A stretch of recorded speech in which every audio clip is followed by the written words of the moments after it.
Bonjour tout le monde, alors c'est Sylvain de Une app par jour et aujourd'hui, je vous parle de 3 autres applications gratuites du consortium de la digitale. Donc, je vous ai parlé lors de ma dernière capsule de DigiScreen. La capsule est disponible juste ici en haut. C'est un écran interactif qui vous permet de présenter plein de contenus et d'organiser vos cours pour vos élèves. Aujourd'hui, DigiRead, DigiDoc et DigiCalc, 3 outils gratuits pour la lecture, pour la création de fichiers texte collaboratifs et pour des tableurs, par exemple comme un Excel collaboratif et gratuit en ligne. Je commence avec DigiRead. Je vous mentionne que la vidéo, elle est fragmentée, donc si vous voulez aller directement à une des autres parties, ça va être indiqué dans le bas de la vidéo. Vous avez seulement à cliquer sur la partie correspondante.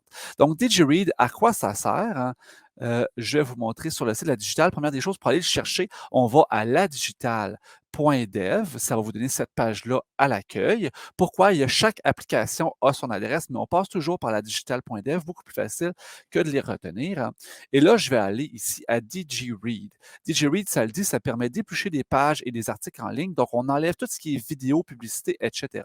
Donc, pour les besoins de la cause, moi, j'ai déjà sélectionné un article sur lapresse.ca. C'est un article qui parle du milieu de l'éducation au Québec. En entrant, j'ai des vidéos, j'ai un abonnement à l'infolette, j'ai des publicités, etc. Je me sentirais un petit peu mal de partager ça à mes élèves parce qu'il y a plein de façons de les déconcentrer. Donc, ce que je dois faire, tout simplement, je vais copier le lien. Je vais faire un CTRL-C là, sur ma barre en haut. Je m'en vais dans mon outil DigiRead. Je vais faire Utiliser. Dans la barre ici, c'est tout simple, je vais coller mon lien, donc un CTRL-V ou bien clic droit et coller. Je fais valider et tout simplement, mon article, il vient d'être épluché, épuré. Donc, j'ai le vidéo ici qui était inclus dans l'article. Il n'y a plus de publicité. Tout ça a été enlevé. Il reste seulement les vidéos qui étaient inclus à l'intérieur de l'article. Une fois que ça c'est fait, dans une façon vraiment facile à lire, par exemple pour mes élèves, ben, ce que je peux faire, c'est le partager en version épurée. Donc, je vais soit copier dans le haut ici le lien, sinon je peux faire partager. J'ai automatiquement l'option de copier. Je peux générer un code QR que mes élèves vont pouvoir scanner, par exemple, avec leur appareil mobile, ou sinon, je peux l'intégrer, donc un code iframe que je pourrais copier et intégrer sur un site web, dans un Geniali, ou sinon, vous pourriez l'intégrer dans un DigiScreen, comme on a vu au dernier cours, à la dernière capsule. Donc, on peut l'intégrer directement sur notre DigiScreen parce qu'il y a un outil iframe dans DigiScreen. Donc, ça s'appelle DigiRead et c'est gratuit. On y accède à ladigital.dev. Mon deuxième outil s'appelle DigiDoc. Donc, son nom le dit, DigiDoc, c'est pour remplacer un Google Doc, donc un document texte et qui va être collaboratif. Tu verras que mon écran en ce moment, il est scindé en deux. Pourquoi? Parce que comme je vais faire du collaboratif, je vais me connecter sur 2 identités différentes. J'ai donc ouvert un onglet de navigation privée. Donc, je vais ouvrir mon DigiDoc ici. Et là, à savoir, il n'y a rien qui s'enregistre sur la digitale. En fait, vous ne pouvez pas avoir de login d'identifiant. Donc, je vais créer un document et la façon de réaccéder plus tard à mon document, c'est de copier coller et de mettre en sécurité ce lien-là. C'est ce lien-là qui me permet de réaccéder à mon fichier. C'est aussi ce lien-là qui me permet de le partager avec mes collègues. Donc, je vais faire un CTRL-C ici. Je vais le partager avec mon collègue qui, dans le fond, est mon onglet de navigation privée. Et nous sommes, dès maintenant, 2 à l'intérieur du même fichier qui est un fichier collaboratif. Donc, première des choses à savoir, c'est que en bas, ici, à droite de votre page, vous avez les identifiants des personnes. Donc, par exemple, si mon nom il est reconnu comme Sylvain parce que j'ai travaillé dans ce navigateur-là tout à l'heure sous le nom de Sylvain, et sur ma page anonyme ici, ben, je peux entrer mon nom. Donc, si je l'appelais Maxime, donc, je vais m'appeler Maxime ici. Je vais cliquer sur mon identification. Donc, ici, on est identifié et on voit ici qu'il y a un code de couleur qui va être associé par défaut à ce qu'on va écrire. Vous avez un outil de clavardage dans lequel vous pouvez communiquer. Donc, si vous travaillez à distance, apparaît dans l'autre fenêtre au fur et à mesure que vous écrivez dans le clavardage. Donc, super bien fait. Je vais fermer ça ici, mon outil de clavardage. Ensuite, on peut écrire. Donc, lorsque vous écrivez à l'intérieur de votre texte, donc, Le texte s'écrit au fur et à mesure et la couleur associée à votre identification va permettre de valider qui a écrit quoi à l'intérieur du texte. Vous avez bien entendu tous les outils normaux, donc gras, italique, etc.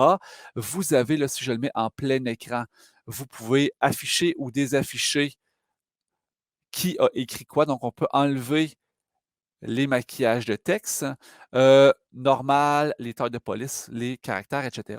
On peut intégrer des fichiers multimédia ici à partir de liens ou de codes d'intégration qui sont web, mais on s'entend que ce n'est pas la raison pour laquelle on travaille dans un Digidoc.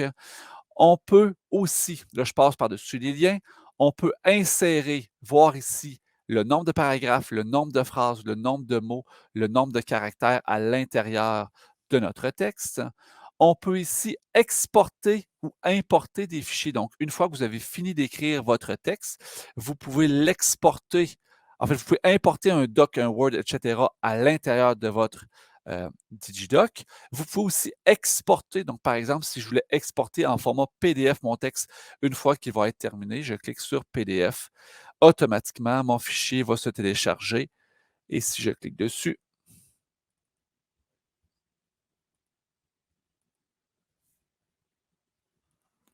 il est quelque part, il est là. Ici, donc, j'ai mon fichier qui est assez sommaire, là, qui va être téléchargé. Ensuite, vous avez une version historique. Donc, la version historique, ce qu'elle va vous montrer, elle va vous montrer l'historique des choses qui ont été faites. Donc, c'est un timeline. Donc, on voit une petite vidéo qui montre toutes les modifications qui ont été faites à l'intérieur du fichier en historique. Je vais retourner à mon bloc-notes.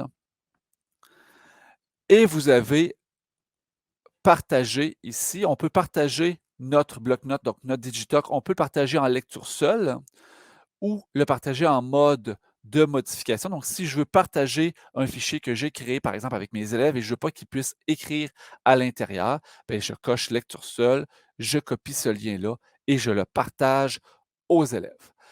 Ensuite, c'est pas mal ce qui fait le tour de cet outil-là. C'est vraiment simple, c'est super convivial. Si vous n'avez pas accès aux grandes ressources ou encore si vous voulez tout simplement faire du collaboratif puis que vous travaillez dans des environnements différents, Digipad est vraiment super intéressant. Bien entendu, c'est une ressource qui est libre de droit et qui est éthique. Mon mon dernier outil aujourd'hui s'appelle DigiCalc. DigiCalc, comme son nom l'indique, c'est un calculateur, donc c'est un fichier de type Excel ou bien Sheets, nous permet de créer des documents et c'est de la base. C'est-à-dire que oui, comme tout à l'heure, je peux le partager. Donc, quand j'entre à l'intérieur de DigiSheet, DigiCalc, excusez-moi, vous allez copier, coller l'adresse, vous devez la garder en lieu sûr, c'est ce qui vous permet d'accéder à votre outil.